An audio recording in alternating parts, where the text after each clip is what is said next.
Assalamualaikum warahmatullahi wabarakatuh. Selamat pagi semuanya. Semoga semuanya selalu dalam keadaan sehat walafiat. Eh, Hari ini atau pada kesempatan kali ini saya akan menyampaikan materi pada mata kuliah metode penelitian pendidikan, yaitu khususnya pada metode penelitian kualitatif. Jadi kalau pada mata kuliah metode penelitian pendidikan, itu nanti pembahasannya adalah terkait penelitian kualitatif, penelitian kuantitatif, serta pengembangan. Nah, kemudian sebelum kita membahas lebih lanjut, tentunya hal yang harus dipahami adalah apa sih sebenarnya penelitian kualitatif khususnya pada bidang pendidikan.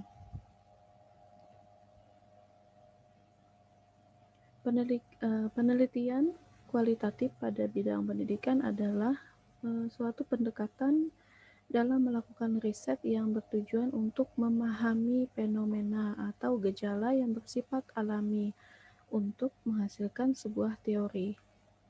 Jadi di sini bisa kita lihat ada beberapa contoh misal fenomena yang ada pada bidang pendidikan. Di antaranya ada anak-anak yang masih suka mencontek atau adanya permasalahan moral seperti pelajar yang suka tawuran, atau contoh yang ketiga yaitu ketika siswa yang masih mengalami kesulitan berkonsentrasi untuk mengikuti kegiatan pembelajaran. Bisa jadi mereka sulit konsentrasi atau merasa malas atau merasa jenuh dan sebagainya.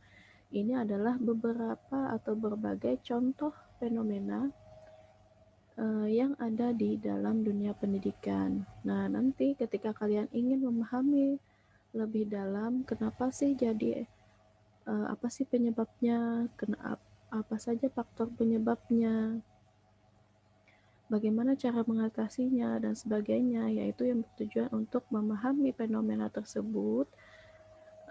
Cara yang bisa kalian lakukan adalah dengan menggunakan penelitian kualitatif. Jadi di sini kalian ingin memahami, mendalami maknanya, pendalaman makna akan fenomena yang ada. Ada beberapa hal yang menjadi ciri atau kunci dari penelitian kualitatif, khususnya pada bidang pendidikan. Yang pertama adalah pada penelitian kualitatif, peneliti itu merupakan instrumen kunci. Itu sebabnya kenapa kalau pada penelitian kualitatif, instrumen yang biasanya disusun oleh peneliti berupa daftar pertanyaan yang mau diajukan, itu tidak perlu lagi divalidasi. Karena di sini yang merupakan instrumen kunci adalah si peneliti sendiri. Pertanyaan yang disusun itu hanya sebagai acuan dasar yang nanti akan berkembang saat peneliti melakukan penelitian di lapangan, terjun langsung di lapangan. Kemudian yang kedua, penelitian kualitatif ini memerlukan waktu yang cukup lama karena peneliti perlu berbaur dengan tempat penelitian sebagai sumber data. Jadi meskipun dia menggunakan alat, misal alat perekam dan sebagainya, tetapi peneliti perlu memahami konteks terjadinya atau munculnya suatu peristiwa. Jadi kunci keberhasilannya terletak pada pemahaman peneliti sendiri dalam memahami peristiwa atau gejala yang terjadi.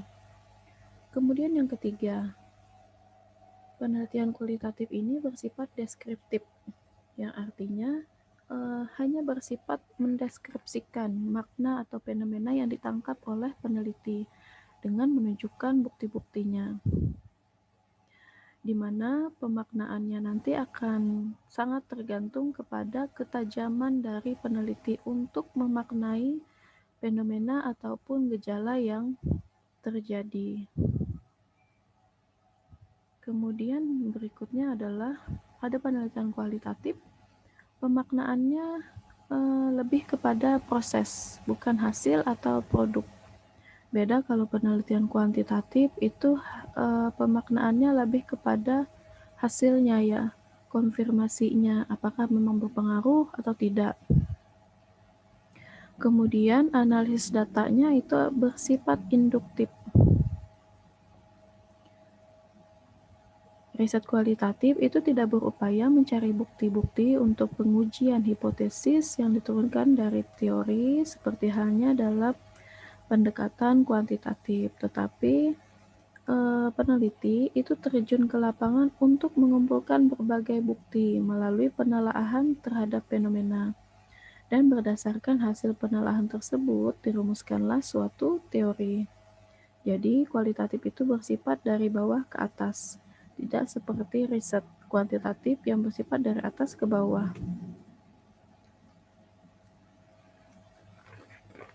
Oleh karena itu, penelitian kualitatif perumusannya disebut sebagai teori yang diangkat dari dasar atau ground theory. Meskipun demikian, bukan berarti pelaku riset atau peneliti berangkat ke lapangan tanpa pegangan atau perencanaan, tetapi data yang dikumpulkan, jika demikian, maka data yang dikumpulkan menjadi tidak terencana dan tidak terorganisasi. Oleh karena itu, sebagai pegangan peneliti dalam mengumpulkan data, biasanya dirumuskan terlebih dahulu kerangka acuan atau bingkai kerja yang bersifat teoritis sebagai pengorganisasi kegiatan pengumpulan data. Kemudian yang terakhir, ciri dari penelitian kualitatif adalah kepedulian utamanya adalah pada makna. Dalam riset kualitatif, keikutsertaan peneliti dalam suatu proses atau interaksi dengan tatanan yang menjadi objek riset merupakan salah satu kunci keberhasilan. Dalam keikutsertaan itu, peneliti tidak menangkap makna berdasarkan dari sudut pandangnya sendiri sebagai orang luar, tetapi dari pandangan dia sebagai subjek yang ikut serta terlibat dalam proses dan interaksi itu. Contoh, dalam melakukan riset tentang sebab-sebab munculnya kenakalan remaja. Pada saat peneliti mengumpulkan bukti tentang hubungan anak dengan orang tua, maka di satu pihak dia membuat pemaknaan fenomena dari sudut pandang anak. Dan di lain pihak, dia juga membuat pemaknaan dari sudut pandang orang tua. Dengan demikian, pemaknaan yang dibuat lebih berarti dalam mengungkap gejala tersebut. Demikian pula pada saat mengumpulkan bukti-bukti yang terkait dengan interaksi anak dengan guru, serta interaksi anak dengan subjek dan tatanan sosial lainnya.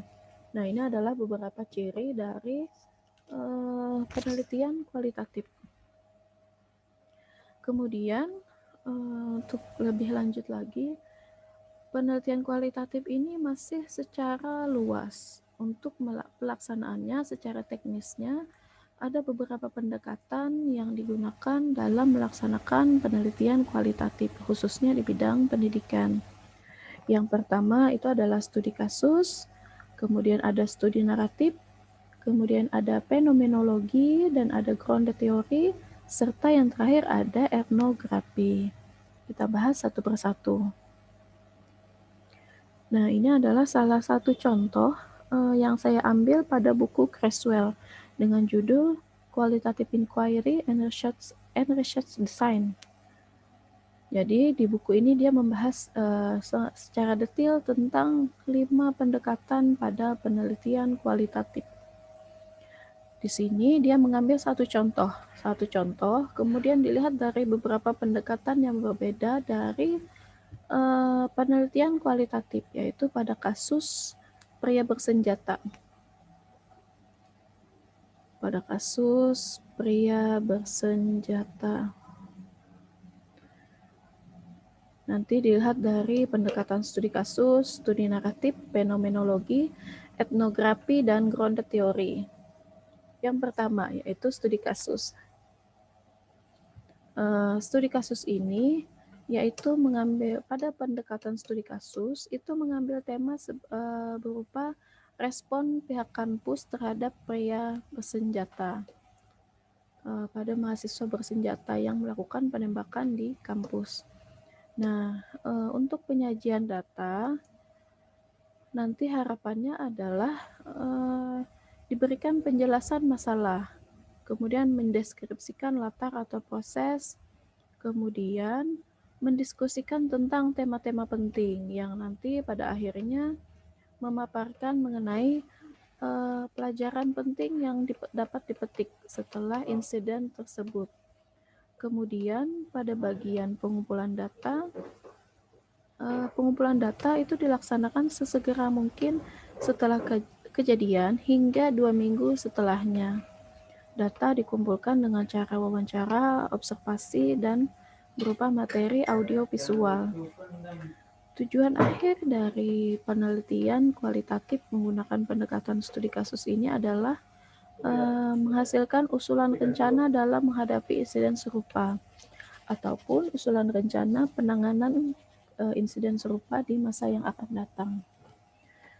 Pertanyaan-pertanyaan penelitian yang dapat diajukan pada penelitian kualitatif dengan pendekatan studi kasus ini diantaranya adalah apa yang terjadi, kemudian siapa yang terlibat, kemudian tanggapan apa yang muncul, kemudian paradigma unik apa yang dikembangkan atas insiden yang terjadi, kemudian konstruksi teoritis apa yang membantu peneliti dalam memahami respon pihak kampus.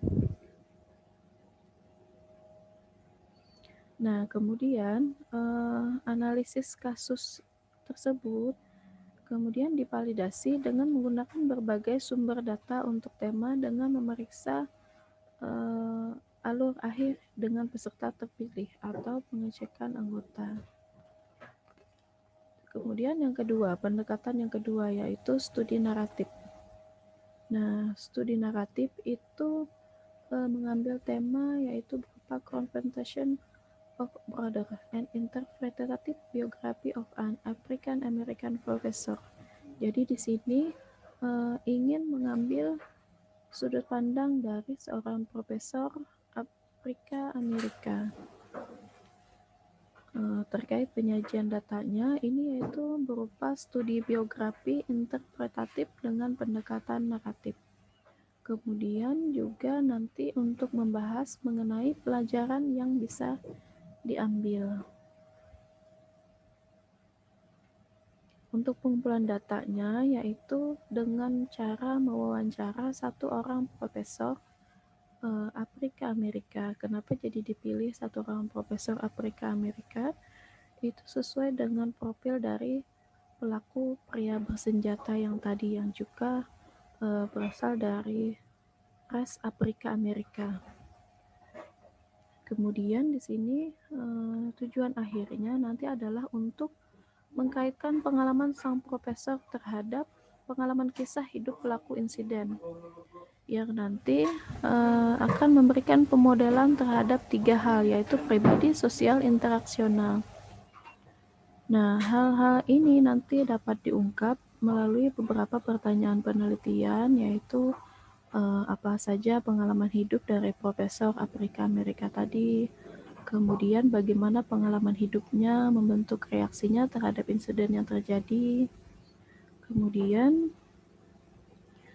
beberapa pertanyaan ini nanti mungkin akan berbicara tentang masalah ras, diskriminasi, dan marginalitas.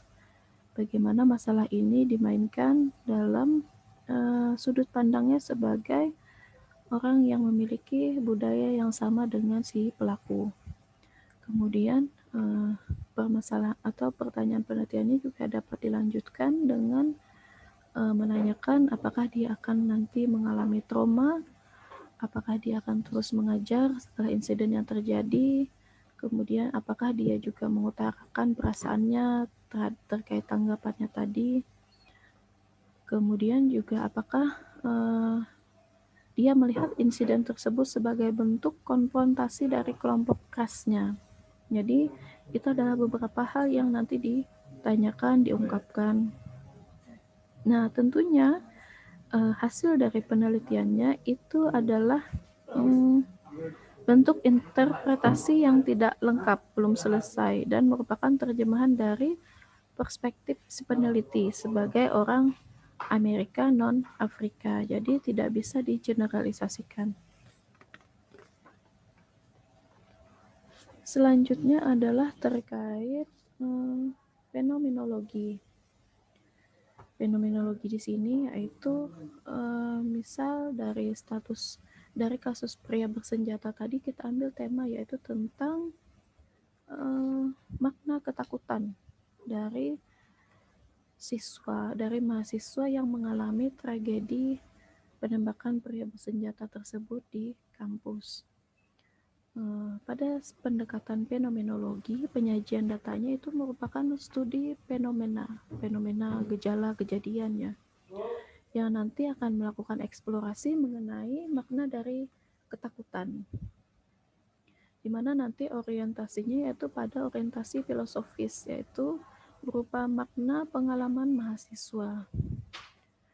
Pengumpulan datanya nanti bisa berupa 10 orang mahasiswa yang tentunya juga mengalami insiden tersebut, yang nanti dilakukan wawancara secara mendetil, sehingga nanti tujuan akhir dari penelitiannya adalah untuk memahami makna dari ketakutan oleh mahasiswa yang mengalami insiden, yang nanti akan dipaparkan, dideskripsikan secara naratif apa yang dialami dan bagaimana mereka mengalaminya. Di mana nanti itu untuk menggambarkan esensi dari pengalaman mereka, yang nanti menjadi titik akhir dari diskusi. Pertanyaan penelitian yang bisa disampaikan pada penelitian kualitatif dengan pendekatan fenomenologi ini adalah salah satunya ya, berupa ketakutan apa sih yang dialami oleh mahasiswa dan bagaimana mereka mengalaminya, kemudian apa makna yang mereka artikan dari pengalaman tersebut. Selanjutnya adalah grounded theory.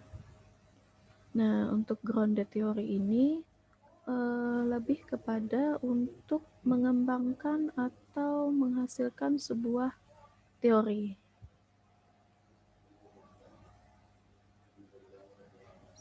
Contohnya misal ada salah satu tema yaitu a grounded theory explanation of surreal experience for student in campus gunman incident. Jadi penjelasan teori mengenai pengalaman mahasiswa di kampus yang mengalami insiden penembakan pria bersenjata. Sebelum kita berangkat lebih jauh, dicontohkan oleh Creswell di dalam bukunya bahwa dia memulai penelitiannya dari salah satu kutipan pengalaman mahasiswa saat ditanyakan oleh konselornya. Jadi salah satu siswa itu menyatakan bahwa saya pikir pria bersenjata itu akan menembakkan bendera kecil bertuliskan bang. Baginya insiden tersebut seperti mimpi. Nah, elemen mimpi di sini itu masih berupa kategori sentral, pusat dari apa yang nanti akan diungkap lebih jauh.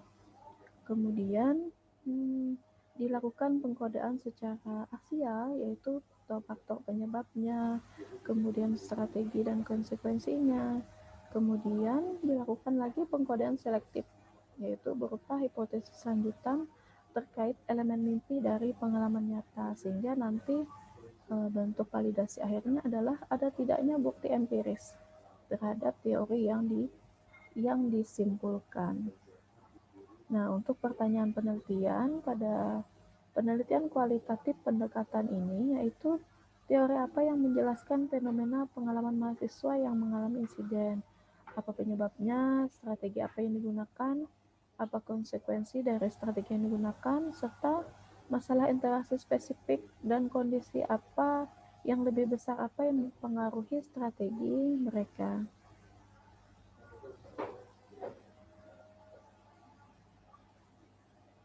Kemudian yang terakhir adalah etnografi. Tema pada penelitian kualitatif dengan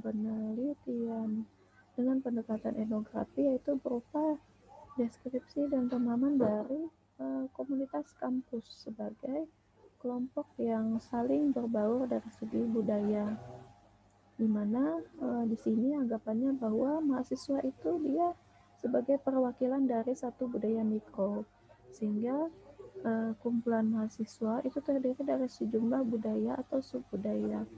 Sehingga ketika kita melakukan wawancara mengenai tanggapan mereka terhadap insiden yang terjadi, itu merupakan respon yang dipengaruhi oleh budaya masing-masing, sehingga dapat menjadi perwakilan tanggapan dari beberapa budaya yang ada.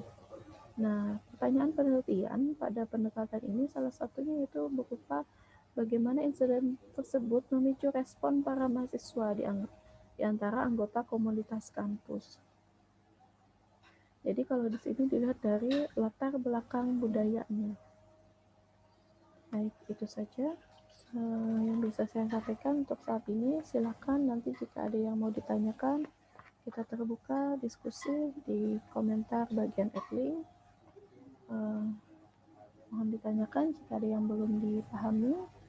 Saya akhiri dulu sampai di sini. Wassalamualaikum warahmatullahi wabarakatuh.